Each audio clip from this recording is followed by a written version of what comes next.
Hello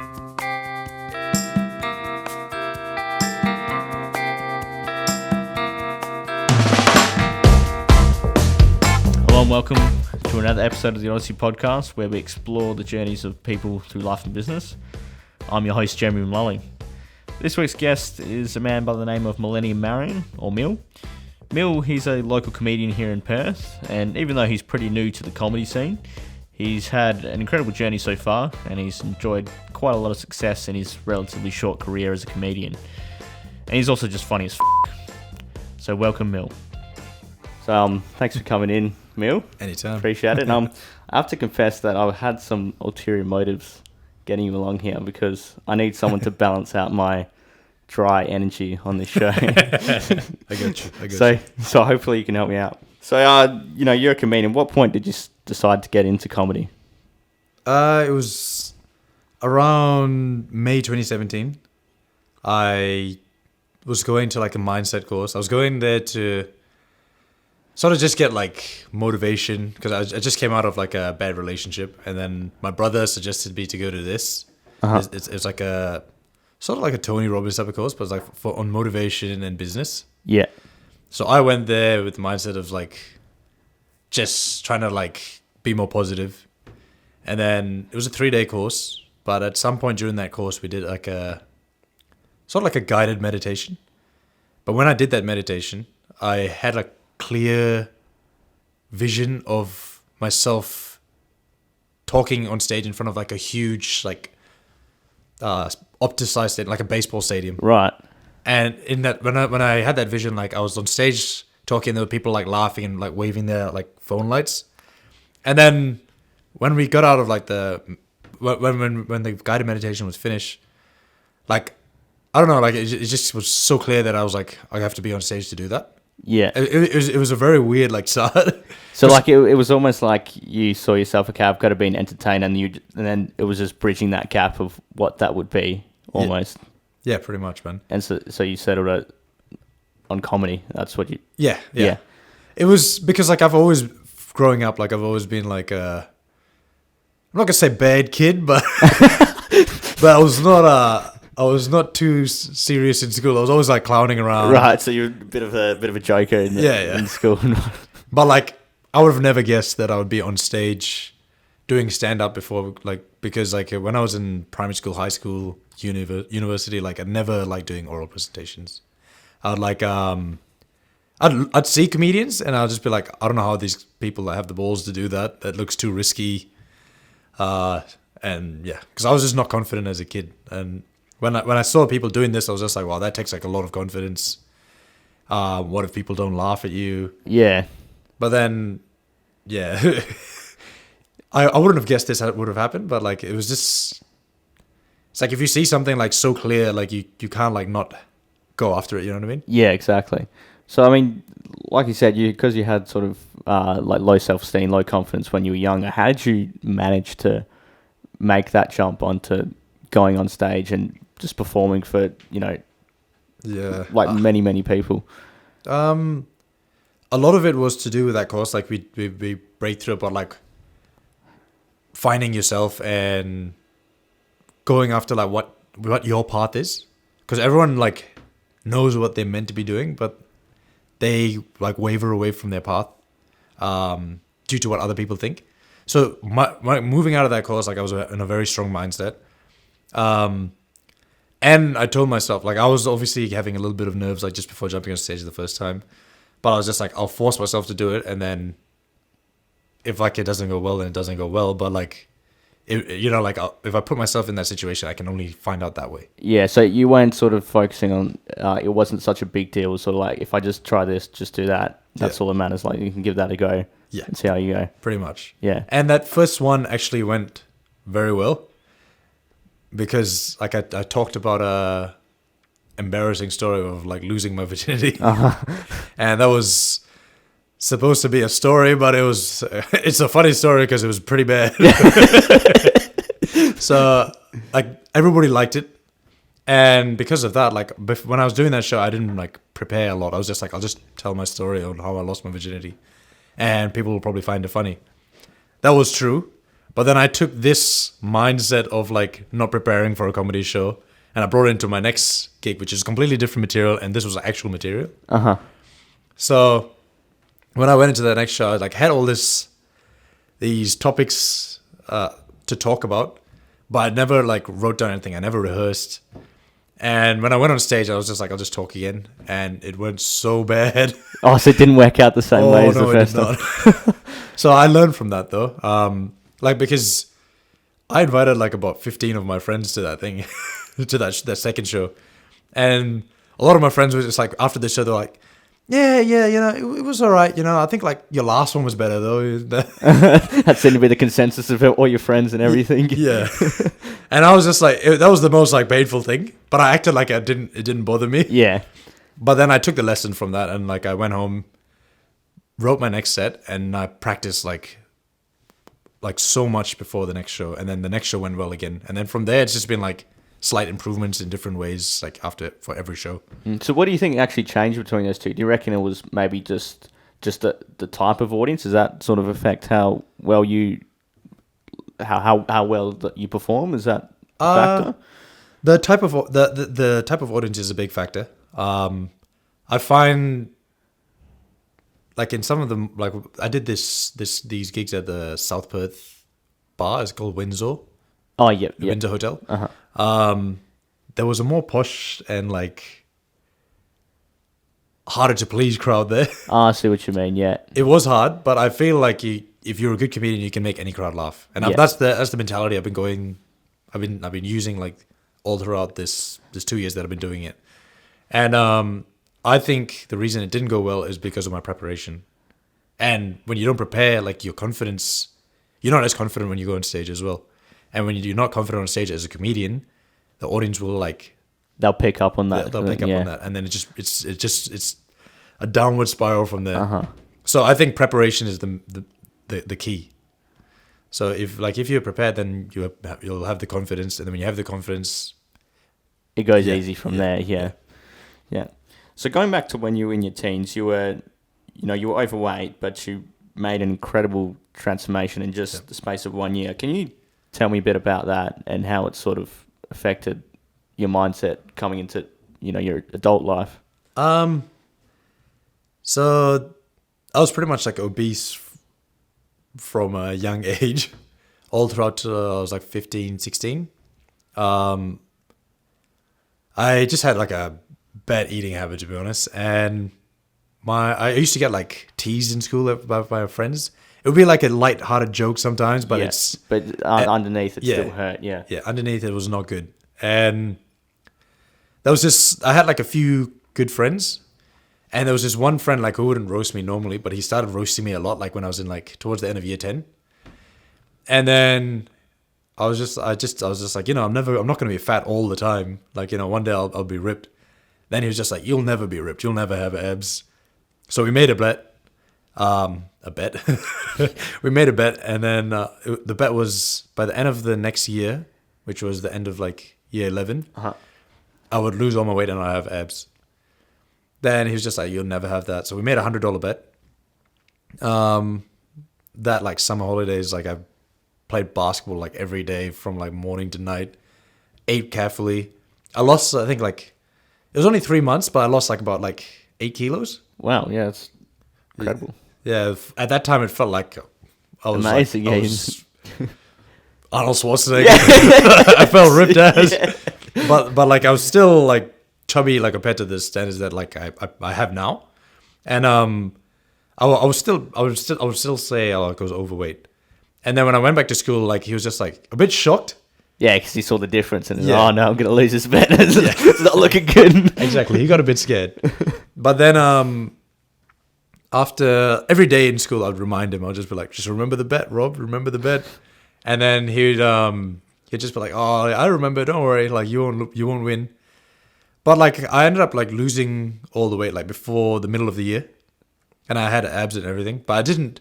For me, in my mindset, it was just like I wanted to be like extremely. Yeah, you weren't satisfied yet. It was just still had more to go. Exactly. Yeah, and there was this one time like we got into a little like discussion over this bet in class, then it's just like, I see you lost weight, but it's going to be a hard thing to get abs. I was like, I already have it now, but I'm just waiting for it to be better so I can like really rub it in. And then it was just like, no, you don't. Then everyone in the class was just like, oh, come on, Mill, show him. And then like I lifted up my shit, and then he was just like, oh shit. And then we both played basketball like in the same stadium. So on that night we went to play basketball. Like he brought money in, and then I was just like, it's all right, man. Like I don't really need the money. I just wanted to win the bet. Yeah, I just wanted to rub it in your face. Yeah. Then I ended up like getting him to keep $50, and then I kept $50. I was just like, because you helped me get over that itch. Because it was at first it was an insult, but I see it in the end as like something that helped me kickstart like my my weight loss. And I think the dedication that like I put into my diet and my exercise back then is a transferable like skill to add into like my fitness, to add into my comedy, to add into my like work life. Yeah. Because it's transferable skills. Once you learn like what dedication is, then you can put that into like other areas. Yeah, and having that discipline to actually follow through on those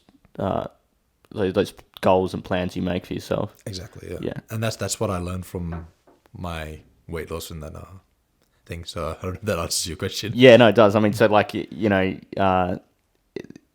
the end, it wasn't the bet was just more than just that. It's sort of carried over into exactly your life. The money didn't matter in the end. It was just like that.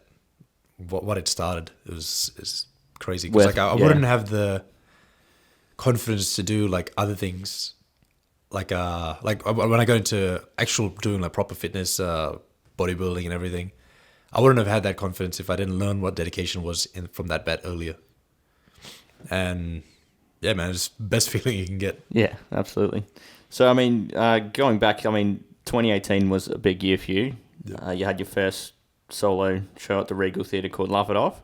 Yep. Tell me about how that night felt for you. I mean, what was going through your mind when you first walked onto the stage? Oh, it's hard to describe. It was like a very satisfying feeling, but then I was kind of like a bit like humble as well, because like when I started off, like I said, there was like only like a few friends that were there. All your friends, when you start doing comedy, they're just like, oh yeah, you're probably like shit at it. You know what I mean? And they're like, yeah, sure, we'll come to the next one. Then like after a while, you start to see, they start to see that you're doing better. They see your new materials like good. They see you getting good responses. Then other people like from work would like go tell the other people that I didn't know that well about like my shows, and then the word gets around like that. And then suddenly then they start to like believe in you. But when I went to that show, there was like about 450, 500 people there. Yeah. That was my biggest one. It was just like, wow, like a year and a half ago, like I started doing this, and then now it's this. And the confidence like I had like to do the shows we were talking about before, like it was hard to do it at the start, and I would have never thought like it would be like at this level, like within that time frame. So soon, within 2 years. Yeah, but then the nice feeling about it was like I feel like that was like the first step into like getting close to that end vision that I had originally, which made me get started. And like I'm a big like practicer of like meditation and visualization. When I was like meditating like prior to the Regal show, that I just had the idea of like doing a show at the Regal. So it only started off about 3.5, 4 months before the actual show, where I had the idea of doing that. Mm. And then within that time frame, like so many things happened. Like I went to Sydney and Melbourne at separate occasions to do like a mindset courses, and there was just like so much going on, because like to prep for a show like that, and then like I'm organizing myself, so I've got to like book the venue, I've got to organize brochures, and do all of those things. Like it's just because like I mean obviously you know the comedy side, but then handling the other the other factors like marketing and actually organising. That must be a new thing for you. That was the hard part, especially because like I know how much I have to prepare for a 5-minute show. This show was like 1 hour 10 minutes, but like I took out some stuff on the day just because I thought like it'd be way too long, and it still was 1 hour 10 minutes because when there was a bit of like car interaction, like it extended the set. Yeah. But yeah, like it was a really good feeling because of like where I started and where I know I want to be, and then I saw that as like the first step into like getting into that next level. Yeah, like a really identifiable milestone in where you were going and where you were heading. You could sort of see that as an important, well, because it was an important day. It was a huge day. Yeah. The first time I did a gig in front of my dad as well. Oh, is that right? Yeah. Yeah. Because my dad hadn't like come to any of the shows before, and then I was just like, oh, you should come to this one. This is the biggest one. Yeah. That was the most like toughest part. Yeah, well, we can touch on that, but I mean, like we said, the project it was a big project for any comedian to undertake. What challenges did you face getting the show up and running? I mean, you already mentioned the sort of more organisational side of things, having trouble there, but I mean, from a comedian's perspective of actually making that leap from just being in, maybe comedy competitions or comedy shows and then having your own show just for you. There was a lot more pressure, that's for sure, because like this time, like everyone's coming for you. Yeah. You're doing an hour set. You can't really like stuff up in front of a crowd like that. Mostly was organizational, but then the preparation, like you have to prepare a different way for this type of gig. Like I was sleeping like 3 or 4 hours every night, like for the 2 weeks prior to the show. Because you were so busy, or because you were busy, sort of stressed about it, or I was pretty busy. It was busy because like I said, we organized the show like 3.5 months before the actual show. Then I had those 2 courses to go to, but then in that time, like I had to do like brochures, which was one of the first things that like was a bit of a hiccup because we organized and paid like I forgot what it was, like between $300 and $500 for like a whole bunch of like pamphlets to like hand out in the city and everything. And when we sent it through, they forgot to print. Oh, sorry, my designer forgot to put like the logos of Headspace and Ticketek on the brochures. And they're obviously the major sponsors, I suppose. So yeah. And when he forgot to send it to the actual printers because they were like talking together. So they printed out like quite a lot of leaflets. Leaflets, yeah. And none of it had that. So we had to do it again. Oh boy! And what the plan was, we would get the leaflets out before going into the Melbourne trip, which was like the end of November. But then because this was a stuff up, like we didn't want to hand out the brochures that weren't like the original ones. The right version. Yeah, right. So we had to send out more emails, and then like we organized it again. But it was only gonna rock up like in about like five days. Like so it was the next week, and we were gonna be in Melbourne at that point. So when we went to Melbourne, like the pamphlets came through, and then we were just like, oh, we had to pay extra to do that, and then it was just like we had less time now. We had like 3 weeks to like hand out these flyers and sell tickets, so we had like a lot more of a shorter time. Yeah, like a short window to actually get people aware of the show and get people coming to the door. Yeah. So it was hard to like get the right amount of like sales that I wanted or do the right advertising within that short time frame. Yeah. But another hiccup that we had was we had 2 comedians that were supporting us. Not supporting me. But one of them was like a replacement from the original person we wanted. Because his stepdad passed away on like the 2 days before. So we were like, what, with all this pressure going on and like rehearsing and everything, like we had to find someone else that's like suitable for like what we're talking about sort of and the style of what you're going for. Yeah. Because I like there's a lot of like comedians in Perth, but then there's like a lot of people that like see like comedy the same way that I see it, which is like to help people, and like it's not for personal benefit. And I saw these two people as like people who see it the same way as that I do, and so when this one person went down, I was struggling to find out someone new, but then Hayden like put his hand up, and I think he had like he has the right mindset, so. That was like a bit of like a challenge last minute. Yeah, especially, I mean, we had like sort of at the 11th hour, you had to find a new comedian. That must have been pretty hectic. Exactly, yeah. And even with like Emo, the other supporting act, like he just got back from Melbourne the night before the show. So we weren't sure like if he was like gonna still like be on board with it. Yeah, if it's still gonna come through, yeah. Yeah, like within the industry, like people like always like pull out last minute or something like that. So I was just like, we were just like worried about that, because if that was to happen, then we would have to change the whole structure of it, because he was emceeing and then doing like a 10-minute set before I jumped on. But yeah, those were like probably the biggest problems. Like I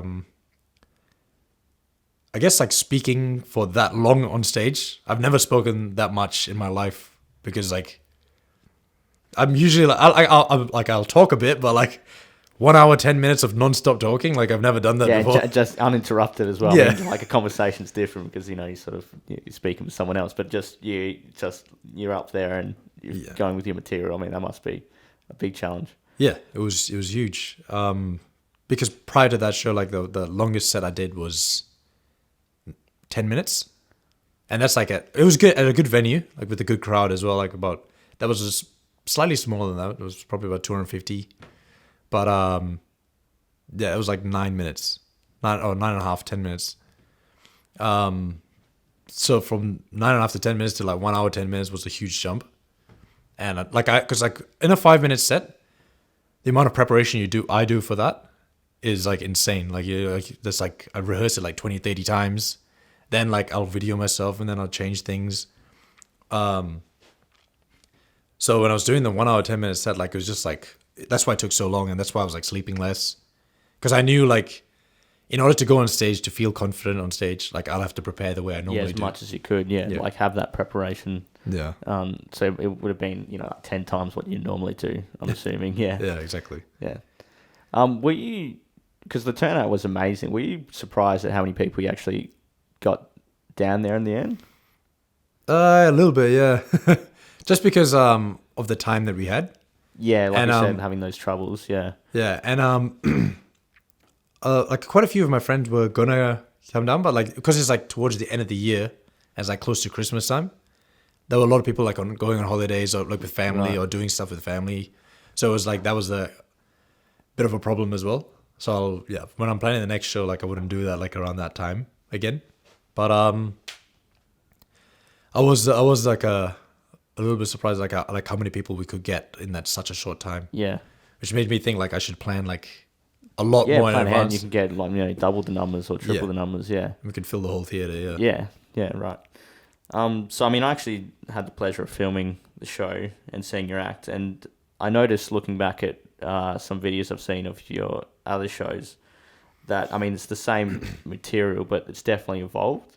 Yep. What's your sort of process with how your material evolves? Like, what do you like? I mean, do you take on criticism? That's sort of how you change your material and make it build upon it. As in, like the delivery of it? Well, just everything, really. Okay. Yeah, I mean, like the way you deliver it and like the type of material. Yeah. Okay. Yeah. Exactly. In terms of like the material, like I did evolve a little bit, because when I started off, I was like a bit too crude. Like there was like I didn't realize like the filters that you should have when you do it in front of a bigger audience instead of like just your friends. Like when I like normally like if when I'm testing on joking jokes, around and yeah. It's a very different feeling when you have like older people, like they don't like swearing that much. So I just find like if you don't like swear excessively, like you're gonna like have like a pretty good like following. Everyone's gonna like you. I think being authentic Like when I started, I was just like trying to like give off this vibe that I was like Dave Chappelle or Right. Eddie Murphy. And Yeah. I wasn't being myself. As I got like a bit like more experience, and I was just like, okay, do it my style, because people want to come and hear your story in your way, because otherwise they're just gonna think like you're trying to imitate someone and stuff. So from the start, like I realized that I got to prepare more. I shouldn't wait. Oh, this was actually pretty bad. Actually, when I started, like I'd say a joke and then I'd like pause and like wait for a reaction, I see, and it was yeah. so obvious. And then people were like, no one's gonna laugh if you're waiting for a reaction. You know what I mean? Yeah. So it's just sort of like a Dave Chappelle says, like you have to have, it's like a conversation with the audience. So just be like yourself, just talking, and then that's how you that it comes out more natural. So I realized, like, I see this, what he said, like, now so clearly. It makes so much sense now that I've been, like, doing it for longer. Yeah, you've got that experience now that you sort of understand his perspective. Yeah. Yeah. And, yeah, so I just, like, do it more relaxed now. And, yeah, I don't wait for reaction. Yeah. So do you, when you're in a show, will you ever read your audience and then sort of change your approach a little bit just to make it more entertaining, or maybe, you know, so they get more laughs, essentially? Like, will you sort of change your approach during your performance? I do, yeah, sometimes. Like I said, like if it's a younger crowd, they're like, you can be like more risky. So like I my confidence comes from my preparation, like I was saying before. So if I know my material like so well, I can change it like on the night, like very easily, and then I can pick up where I left off, and I can just like interact with the audience. I can so it's all like improvise a little bit within your set. Yeah, but if I see it's like an older crowd which are more like harder to please, I don't swear. I'll just like stick to my Your preparation. material. Yeah. I find as well, but this is what I've noticed. Like I don't know what the other comedians think, but like with crowds that are more like quiet and harder to please, you have to do like interaction with the audience so that they like feel part of the show. Yeah. But if it's a good audience, they come in there just to like see the good material, then you just go straight into material. You know what I mean? Yeah. But that's something I've learned as I've gone. Like I've done like a lot more shows now. And will you change your material based on any feedback like both direct and indirect? So like by indirect, I mean if you found one joke didn't sort of go well with an audience, will you change it? And then direct is, I mean, like someone actually telling you, I didn't like this because X, Y, Z, it wasn't funny or it was rude or whatever. But will you change things based on what people tell you from your audience? I see. It depends on how the audience reacts. Like I don't individually, like there's going to be a lot of people that are very against very certain things. Yeah, and very like, particular jokes that they find offensive or whatever reason. Yeah, I definitely take it all on board, and then I'll just like I'll reevaluate everything. But I don't think as a comedian you can please everyone. Right. So you just got to find out what works. Like it has to be a good balance.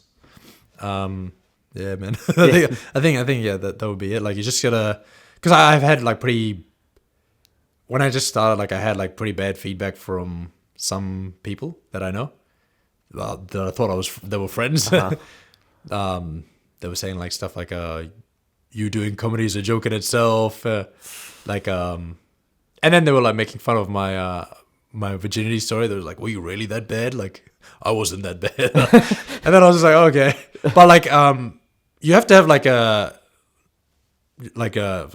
you can't be sensitive to that type of stuff like when you're doing comedy, because you like, sort of have to stick to your guns a little bit in that sense. So say like for those type of things, like I'm sticking to my material no matter what people say. You know what I mean? There's only things like if somebody says like a topic is too offensive, then I'll reevaluate, just because like it's likely that a lot of the other audience members think it's like that. So I'll see different ways that I can approach that joke, so I can still cover the topic, but in a different, more from a different angle, sort of thing. Yeah. That's the approach I've been taking so far, anyway. Yeah. So I guess it sort of goes back to that authenticity. Like you do want to stay true to yourself and your material. Yep. But you're obviously keeping in mind people's other people's perspectives as well. Exactly, yeah. Yeah. Do you sort of keep an eye on other people in the industry and in particular Perth? Like other comedians, I mean? To be honest, not really. I do like watching like other like comedians, like, but not like anyone in particular. But my focus is more on like trying. This has been my focus like from the start, is to improve every show that I've done. Like, so I'll look at the stuff, like even if it's a good show, like it's going well, I'll look at what ways I can improve on it. And then from there, like I'll sharpen it up, and then that's the only way I've improved. I think if you trying to focus too much on like what other people are doing, then you lose like track of like what you're meant to be doing. Right. If you know what I mean? Yeah. So you want to keep in mind what you originally set out to do, and make sure that tracks along well. Yeah. Yeah. I do. I'll look up to like big name like comedians, like the ones that like I really enjoy, like, or I think is really good, like Dave Chappelle, Eddie Murphy. I see like their style, their confidence on stage, and just the way they go about it. But like I don't like try to imitate them. Like I just like respect what they do, and like I like following them. But I think to improve my own routines and everything, like I gotta like just stay focused on myself and not like focus on other people. Yeah, right. Well, just touching on that, do you have any heroes, and who are they? Well, growing up, like I always liked Will Smith. I just think like his mindset towards like everything, like he's got a very strong mindset, like with acting, with his singing, you know, his family, like it's just I've always like looked up to him, and I thought like I liked him because like he's like successful in so many different areas, and that's what like I wanted to be. But in terms of like my comedy heroes, definitely Dave Chappelle. Like I've liked his style for ages, and I've seen like his like comedy skits about like 20 times each show. It's ridiculous. So you know him off by heart now. Yeah. Like especially if his old stuff. Like I'll like happily watch it like so many times, man. Yeah. It's really good for me. Like I just the way he does it is like it just comes off so natural, and it's still funny like every time. But yeah, I think Will Smith for like Will Smith and Dave Chappelle for like comedy and entertainment type of thing.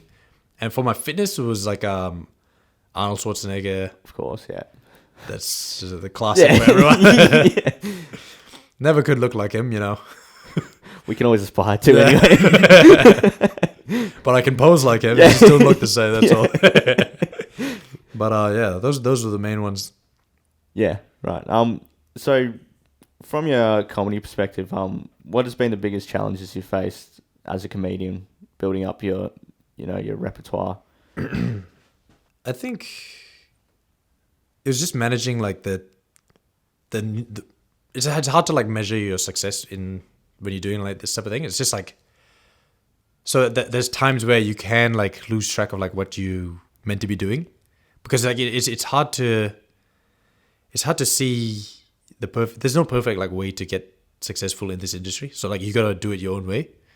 So it's hard to.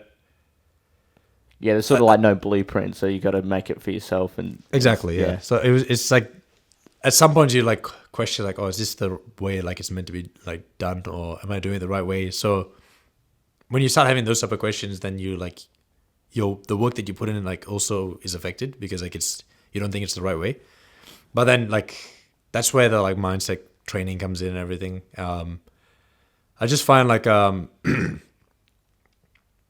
keeping that focus sometimes is a bit hard, like managing like everything else that's going on when you're just starting off. But the love that I have for being on stage is like greater than all of that. So like that's why I keep going back. Yeah. Haven't had too much challenges besides that. Okay. Yeah, nothing too bad so far. Okay. Well, on sort of the flip side of it, what's the highlight of being a comedian? What makes you passionate about it? Like keeps you interested in being a comedian? Well, I said this as a joke when I was on stage. Like,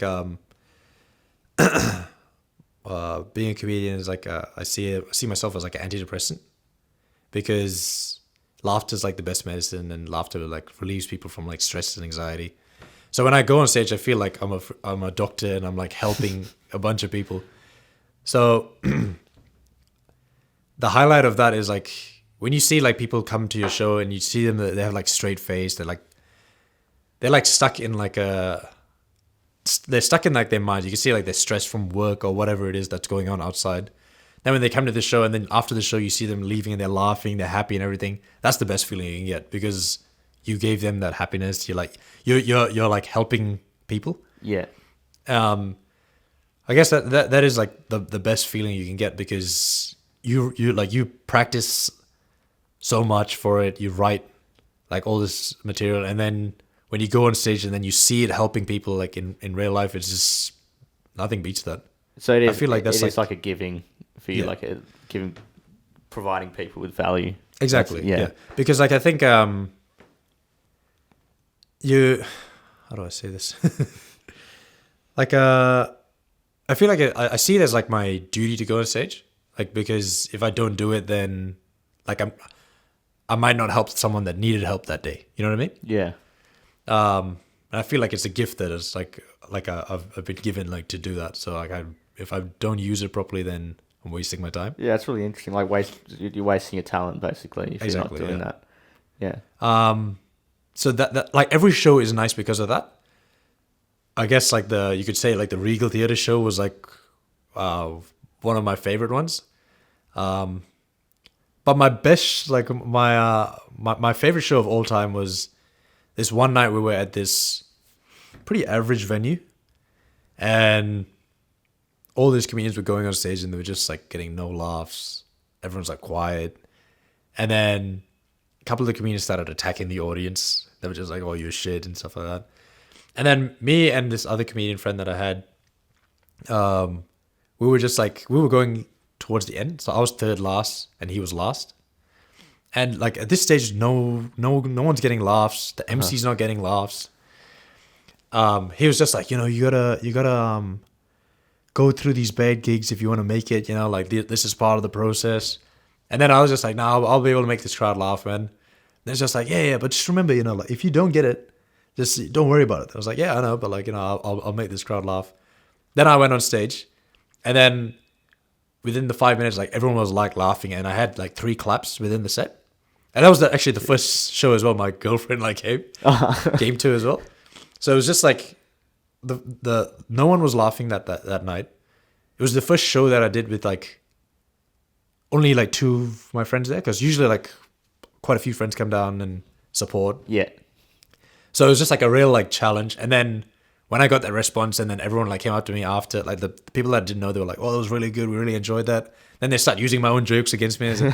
Like someone came, because I do this joke about like how people always blame the brown person when they fart. And like they always point at the Indian guy.